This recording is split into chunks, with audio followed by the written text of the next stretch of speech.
Hi everyone, welcome again to class 12 business studies. As I have started chapter 5 organizing. So today I have taken the last topic of organizing and the topic is decentralization. So let's begin the session with decentralization. Students, as we know that organizing is to decide who will do the work, how he will do, what he will do, when, where and why he will do the work. So decentralization means it means that authority of decision making has been delegated among all the levels of management.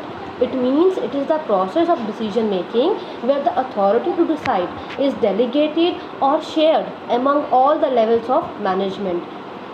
Even the lower level management is also involved in decision making process. So it is the decentralization organization is that organization where all the levels of management are involved in decision making process. According to Henry Fayol, everything that goes to increase the importance of subordinates role is decentralization. So here in decentralization, what happens, the role of subordinate has given much importance. Everything that goes to reduce it is centralization, or centralization is just the opposite of decentralization, in which no lower level management has been involved.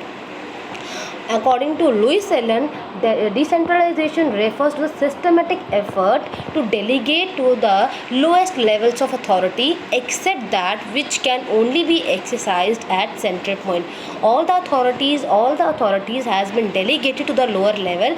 Some exceptional cases are there. Some authority has been kept by the top level management, but all the levels of management has been involved in decision making process. So this is all about decentralization. Let's move towards the advantages of decentralization. As the top level management has reduced its workload because all the levels of management are involved, so top executives, they got some relief with the help of this decentralization. While delegating some authority, they are having some relief.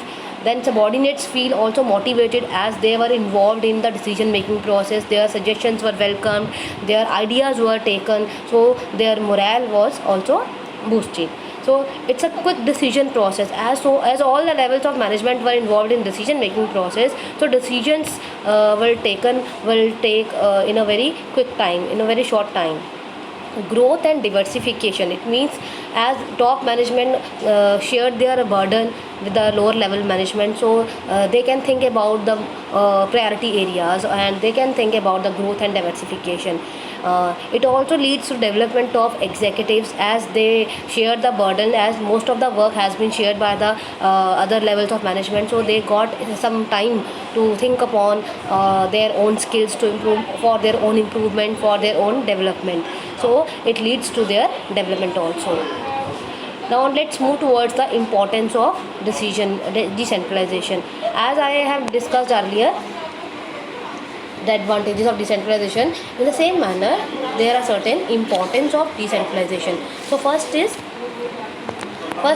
quick decision making. As all were involved in the decision making process, so decision making process becomes very timely. Decision has been taken with the help of decentralization. Then executive development, as I have already discussed all these points. Development of managerial skills, it relieves top management, it also facilitates growth, better control should be there, and effective communication is there. So these were the importance of decentralization. Now let's discuss about centralization and decentralization. What happened in centralization?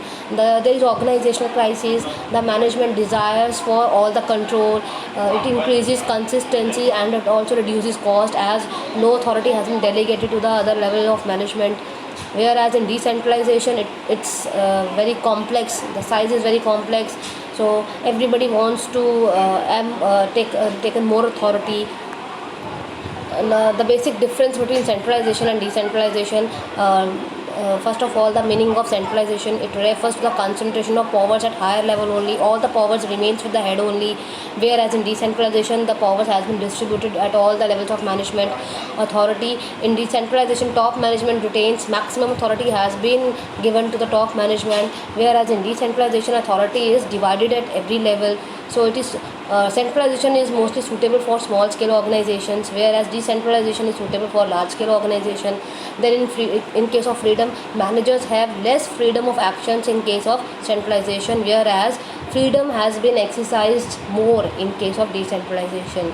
So let's take an example like the fast food businesses like Burger King, Pizza Hut, McDonald's. They have a centralized structure to ensure that control is maintained over their thousands of outlets. So as we see that so many Pizza Huts and McDonald's were there in India, although it's a multinational brand, but still it has a centralized authority because the owner wants to have a control on all the centers. So here the need to ensure why he wants to centralized authority, because he wants to ensure that there is consistency in the quality. There should be customer experiences, inconsistency of customer experience, एक जैसा taste रहे, एक जैसी quality रहे हर centre पे, together with the desire to exploit economies of scale, and these are the main reasons why he has taken this centralised authority. Whereas in decentralization, like so many hotel chains are using this decentralized structure because the hotel managers, they are empowered to make on the spot decisions, because sometimes the head is not available, so on the spot decisions were taken to handle some customers who are creating problems or who are having some complaints. So in that case, decentralized organization structure has to be applied. Now delegation of authority and decentralization has some difference also. We can have this list of differences between delegation of authority and decentralization. Delegation of authority is temporary in nature. We can at any time we can withdraw this delegation of authority, whereas decentralization is permanent. We cannot withdraw it in a very short notice. Delegation without decentralization is possible. We can delegate authority without decentralization, but decentralization without delegation is not possible. जब तक हम authorities delegate नहीं करेंगे, decentralization का तो कोई मतलब ही नहीं रह जाता है. Then it is not necessary for delegation of responsibility. ज़रूरी नहीं है कि हम responsibility को भी आगे delegate करें, but it is important to delegate responsibility and accountability in case of decentralization. Delegation of authority is necessary, whereas decentralization is not necessary. Companies may want centralization or they may want decentralization, but everybody has to maintain this delegation of authority. In delegation of authority, subordinates को जो freedom होती है वो कम होती है, whereas more freedom has been enjoyed by the subordinates in case of decentralization. Delegation authority has a limited scope, whereas decentralization has a wider scope. The purpose of delegation of authority is the reduction of workload, whereas the purpose of decentralization is not the reduction of workload only. It is its main purpose is the expansion of authority. हम जितना authorities को बांटेंगे, that is the main purpose of decentralization, to expand the authority. So I hope this decentralization has been clear to all of you. Thank you.